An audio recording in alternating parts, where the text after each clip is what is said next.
الحمد لله رب العالمين. أشهد أن لا إله إلا الله وحده لا شريك له، وأشهد أن سيدنا ومولانا محمدا عبده ورسوله، صلى الله تبارك وتعالى عليه وعلى آله وأصحابه وذرياته أجمعين. أما بعد، فأعوذ بالله من الشيطان الرجيم. بسم الله الرحمن الرحيم. الحج أشهر معلومات، فمن فرض فيهن الحج فلا رفث ولا فسوق ولا جدال في الحج، وما تفعلوا من خير يعلمه الله، وتزودوا فإن خير الزاد التقوى، واتقون يا أولي الألباب. صدق الله مولانا العلي العظيم. لبيك اللهم لبيك، لبيك لا شريك لك لبيك، إن الحمد والنعمة لك والملك لا شريك لك. لبيك اللهم لبيك، لبيك لا شريك لك لبيك، إن الحمد والنعمة لك والملك لا شريك لك.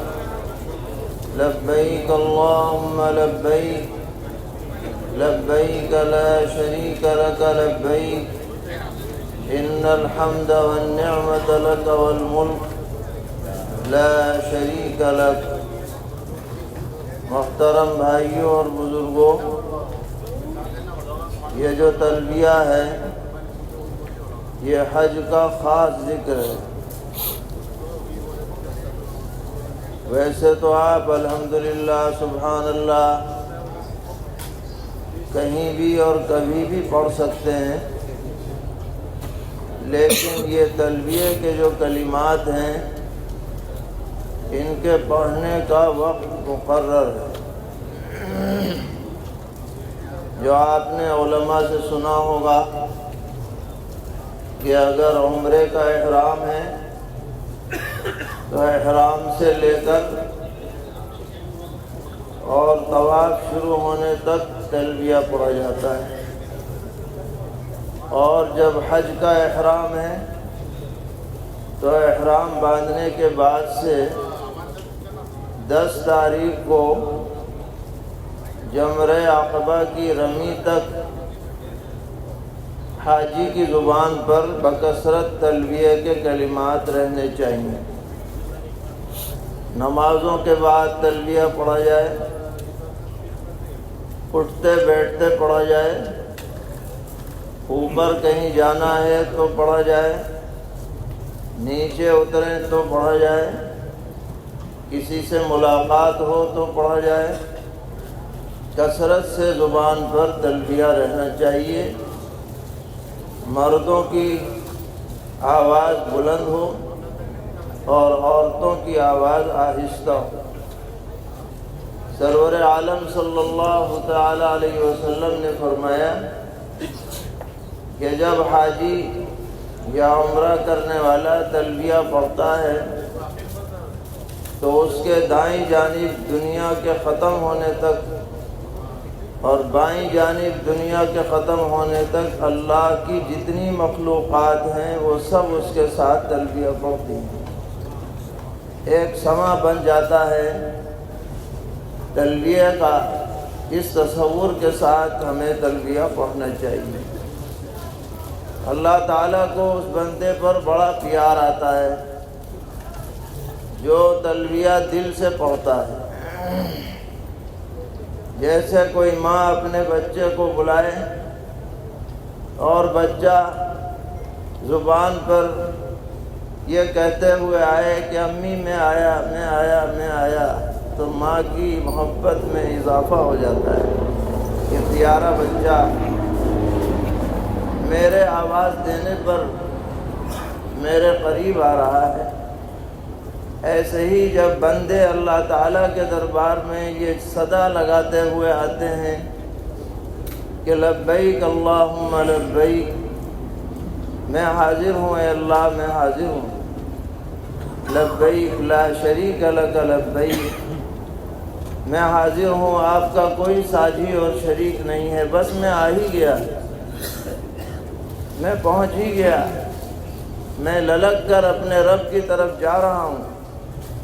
ان الحمد والنعمت لک والملک، ہر طرح کی خوبیاں، احسانات، بادشاہی، ملکوت اور جبروت سب صرف اور صرف تیری ہی ذات کو زیب دیتے ہیں۔ لا شریک لک، تیرا کوئی شریک نہیں ہے، تیرا کوئی ساجی نہیں ہے، تیرا کوئی ہمسر نہیں ہے۔ تو یہ کلمات آدمی کے دل میں توحید کی شمع جلاتے ہیں، چراغ روشن کرتے ہیں، ایمان کی کیفیت میں اضافہ کرتے ہیں، ایمان تازہ ہوتا ہے ان کلمات کو پڑھنے سے۔ تو اس تصور کے ساتھ کہ ہمارے رب نے ہمیں بلایا ہے اور ہم اس کی توفیق پر یہاں حاضر ہوئے ہیں، کثرت سے ہمیں تلبیہ پڑھنے کا اہتمام کرنا چاہیے۔ ویسے بھی بیٹھے بیٹھے تلبیہ پڑھتے رہیں، جیسے تلاوت کی جاتی ہے، ذکر کیا جاتا ہے، یہ بھی ایک اہم ترین ذکر ہے اس وقت کا، بس تلبیہ ہی پڑھتے رہیں توجہ کے ساتھ اور استحضار کے ساتھ۔ یہ ہمارا پورا سفر، یہ کوئی تفریح کا سفر نہیں ہے، آرام و راحت کا سفر نہیں ہے، بلکہ یہ سفر عاشقانہ سفر ہے۔ اللہ تعالیٰ کی محبت میں ہم اس کے دربار میں حاضر ہوئے ہیں، اور اللہ تعالیٰ کے دربار کے آداب بھی الگ ہیں۔ یہاں کوئی بھی ایسے ہی منہ اٹھائے اور چلا آئے، ایسا نہیں ہے، بلکہ آنے سے پہلے احرام باندھ کر آنا پڑے گا، میقات مقرر ہے۔ پوری دنیا حج اور عمرے کے اعتبار سے 3 حصوں میں بٹی ہوئی ہے۔ علماء یہاں موجود ہیں، وہ بتائیں گے کہ ایک حصہ ہے جس کو حرم کہا جاتا ہے، اس کی حدود متعین ہیں سیدنا حضرت ابراہیم علیہ نبینا وعلیہ الصلاۃ والسلام کے زمانے سے، اور ایک حصہ ہے جسے حل کہا جاتا ہے،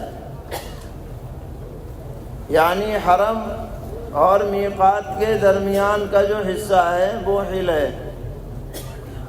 یہ کہیں 80 کلومیٹر تک کا چوڑائی کا حصہ ہے، کہیں 120 کلومیٹر تک کا بیٹھتا ہے۔ الگ الگ میقاتیں پیغمبر علیہ السلام نے مقرر فرمائی ہیں۔ سب سے لمبی جو میقات ہے وہ ذوالحلیفہ ہے، مدینہ منورہ کی، جو 450 کلومیٹر کم و بیش پڑتی ہے۔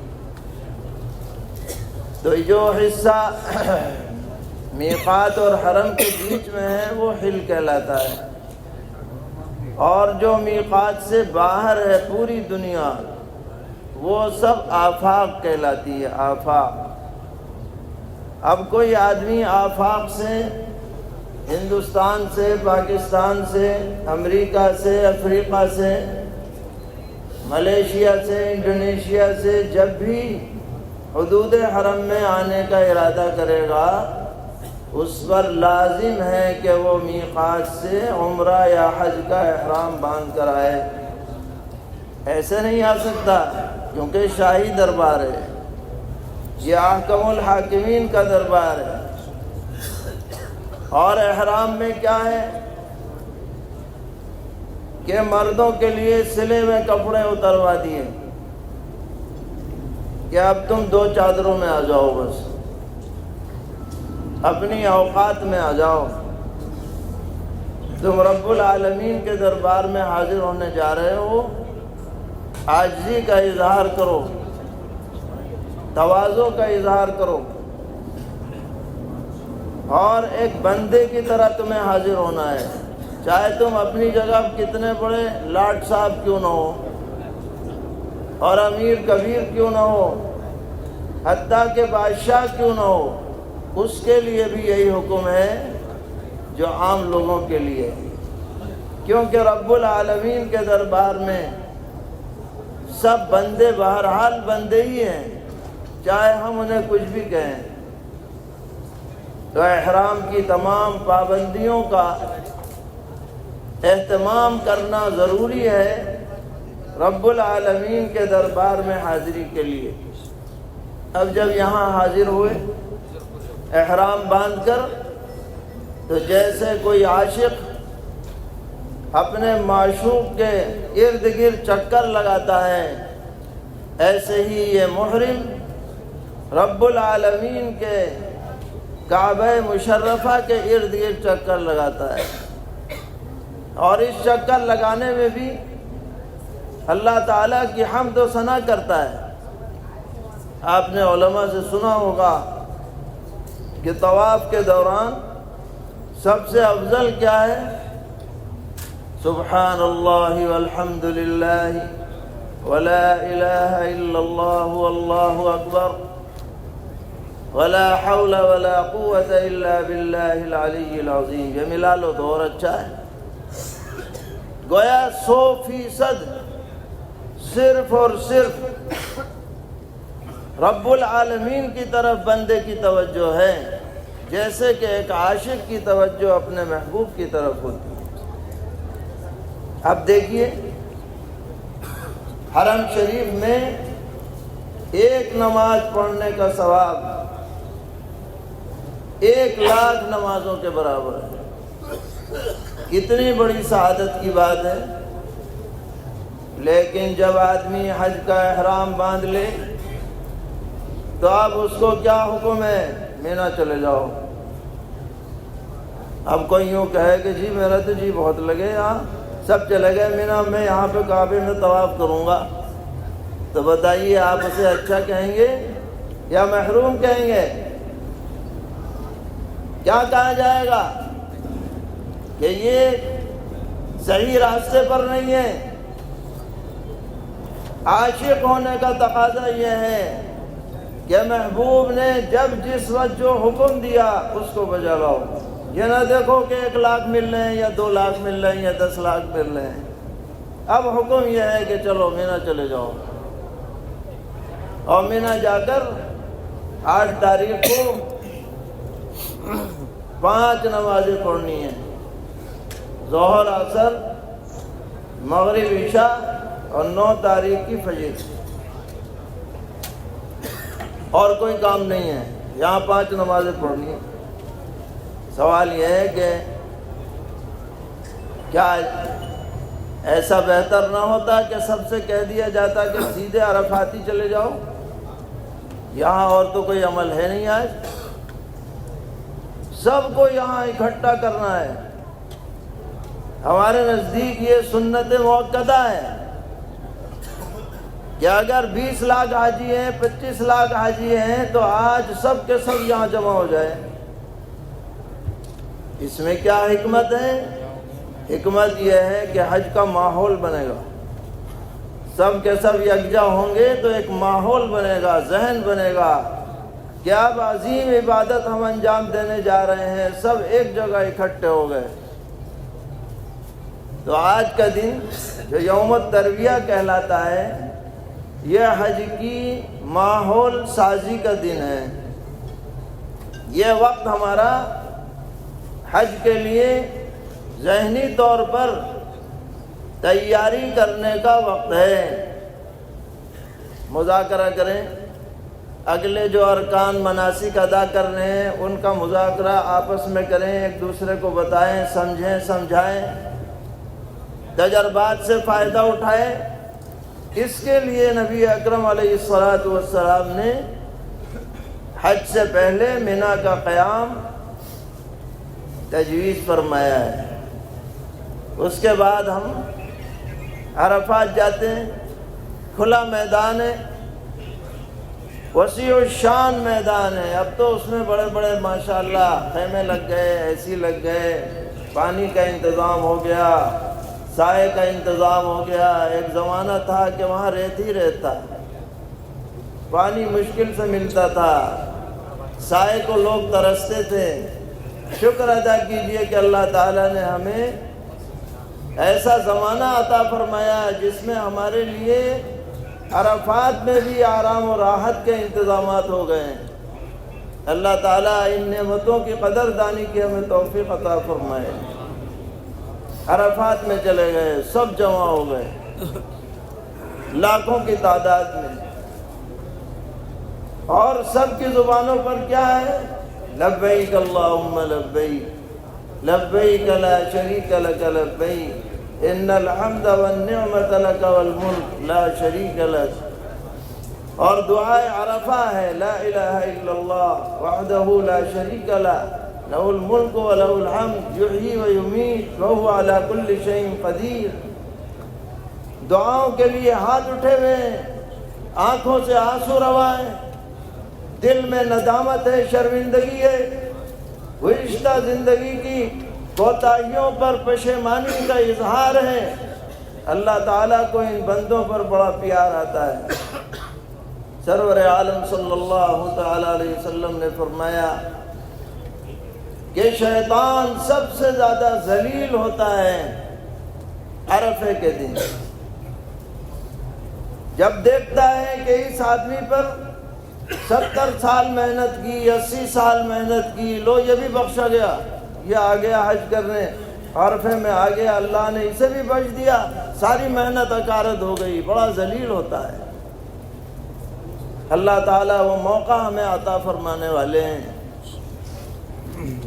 ہمیں اس کی قدر کرنی ہے۔ پتہ نہیں بعد میں وہ موقع ملے کہ نہ ملے، اگلے سال ہم حاضر ہو پائیں یا نہ ہو پائیں، یا ہماری زندگی رہے کہ نہ رہے، کوئی اس کی گارنٹی تو ہے نہیں۔ کتنے لوگ ایسے ہیں، ہزاروں لاکھوں، جو پچھلے سال حج کو آئے ہوں گے اور آج وہ دنیا سے رخصت ہو چکے ہیں، ہزاروں لاکھوں ایسے لوگ ہوں گے۔ ہم میں سے بھی کتنے لوگ ہوں گے جو اگلے سال یہ دن نہیں پائیں گے۔ جن کو یہ وقت مل رہا ہے وہ اس کی قدردانی کریں، یہ بھی اللہ تعالیٰ سے محبت کا اظہار اور عشق کا اظہار ہے۔ پھر آپ دیکھیے اللہ تعالیٰ اپنی شان دکھلا رہے ہیں کہ اگر آپ اپنے ملک میں رہتے ہوئے کوئی نماز وقت سے پہلے پڑھ لیں تو نماز قبول نہیں۔ یہ علماء تشریف فرمائیں، یہ بتائیں گے کوئی آدمی اگر ظہر کی نماز جو ہے فجر بعد ہی پڑھ لے تو قبول ہو؟ کہ آج تو مجھے سفر میں جانا ہے، چلو جلدی پڑھو، اکٹھی پڑھ لو، قبول نہیں۔ لیکن میدان عرفات میں امام مسجد نمیرہ کے ساتھ جو آدمی نماز پڑھتا ہے، عصر کی نماز ظہر کے وقت میں پڑھی جاتی ہے، یہ بتلانے کے لیے کہ عصر جو عصر کے وقت میں ہو رہی تھی وہ اپنی ذات کے اعتبار سے نہیں ہو رہی تھی، ہمارے حکم کی وجہ سے ہو رہی تھی۔ اب حکم بدلا تو عصر ظہر میں منظور ہے،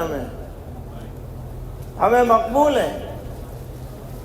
اسی طریقے پر آپ اپنے ملک میں رہیں اور کوئی نماز جان بوجھ کر وقت سے قضا کر دیں، آپ گنہگار ہوں گے، نماز کیوں چھوڑی؟ اور عرفے کے دن کیا حکم ہے؟ مغرب کی نماز مغرب کے وقت میں نہیں پڑھنی ہے، عشاء کے وقت میں پڑھنی ہے۔ اللہ نے وقت بدل دیا۔ اب کوئی مغرب کی نماز اگر مغرب کے وقت میں پڑھے گا تو پکڑا جائے گا، مواخذہ ہوگا۔ عشاء کی نماز کے ساتھ مغرب کی نماز سب کو پڑھنی ہے۔ اللہ تعالیٰ اپنا حکم دکھلا رہا ہے کہ دیکھو حکم ہمارا چلتا ہے۔ کسی بھی عبادت میں کسی کی منمانی نہیں چلے گی۔ ہماری عبادت ہے تو ہم جو طریقہ طے کریں گے اپنے حبیب کے ذریعے طے کروائیں گے، وہی طریقہ چلے گا۔ مزدلفے میں آ گئے، عشاء کے وقت میں مغرب کی نماز پڑھ لی،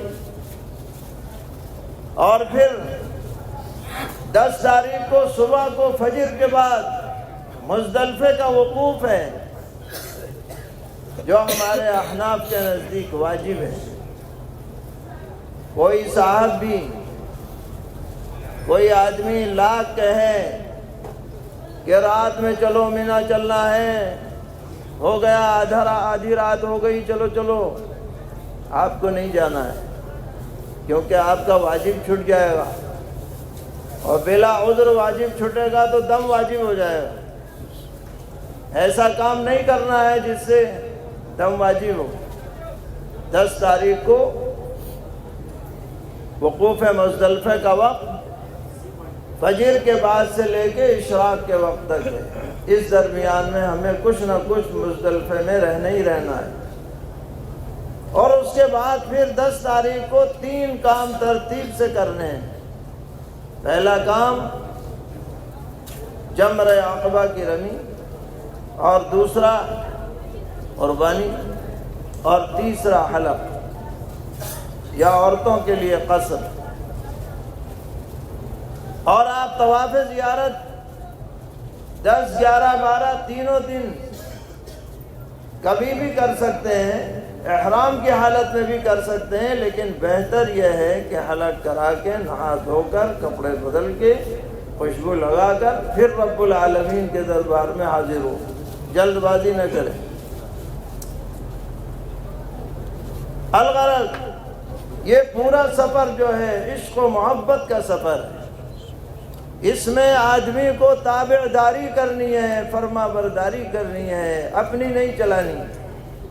جو اللہ نے کیا فرمایا، جو رسول اللہ صلی اللہ تعالی علیہ وسلم نے کر کے دکھلایا، ویسے ہی کرنا ہے۔ اپنے علماء سے رابطہ کرنا ہے، ان سے پوچھ کر کے عمل کرنا ہے۔ کسی بات میں اگر شبہ ہو جائے فوراً آپ رابطہ کر لیں، اور جو شریعت کا حکم ہے اس کی پاسداری کریں۔ اسی طرح میرے بھائیوں، یہ جو سفر ہے یہ ہماری آخرت کو یاد دلانے والا سفر ہے، موت کو یاد دلانے والا۔ چنانچہ یہ جو احرام کے کپڑے ہیں گویا کفن کے کپڑے ہیں، بالآخر آدمی کو انہی کپڑوں میں قبر میں جانا ہے۔ اور پھر یہاں آپ دیکھ رہے ہیں، صبح آپ کے سامنے منظر آیا کہ ذرا سی جگہ کے لیے کیسا نفسا نفسی کا عالم تھا، جو ذرا سی جگہ قبر کی جگہ کے برابر ہے، اس کو حاصل کرنے کے لیے نفسا نفسی پڑی تھی، جیسے پوری زندگی یہی رہنی ہے۔ ایسا جلال آ رہا تھا لوگوں کو۔ جب یہاں کا یہ عالم ہے تو جو میدان حشر بپا ہوگا، جہاں کروڑوں اربوں کھربوں لوگ ہوں گے، وہاں کیا ایک دوسرے پہ لوگ گرے پڑ رہے ہوں گے، کیا منظر ہوگا۔ یاد دلاتا ہے کہ ان مراحل سے تمہیں گزرنا ہے۔ مزدلفے کے میدان میں آپ جائیں گے، کھلی فضائیں، سب کے سب کھلے آسمان کے نیچے لیٹے نظر آئیں گے، بیٹھے نظر آئیں گے، چاہے وہ اپنے علاقے کا بڑا امیر کبیر کیوں نہ ہو، وہ بھی لیٹا ہوا ہے۔ جن لوگوں کے مکانات عالیشان محل کہلائے جانے کے لائق ہیں، جنہوں نے زندگی میں کبھی یہ تصور نہ کیا ہوگا کہ ہمیں قضائے حاجت کے لیے 1 منٹ کی بھی دیر ہو، آج لائن میں لگے پڑے ہیں۔ اور کوئی یہ نہیں کہہ رہا کہ بھئی لاٹ صاحب آ رہے ہیں ان کو جگہ دے دو، کوئی اپنی جگہ سے ہٹنے کو تیار نہیں ہے۔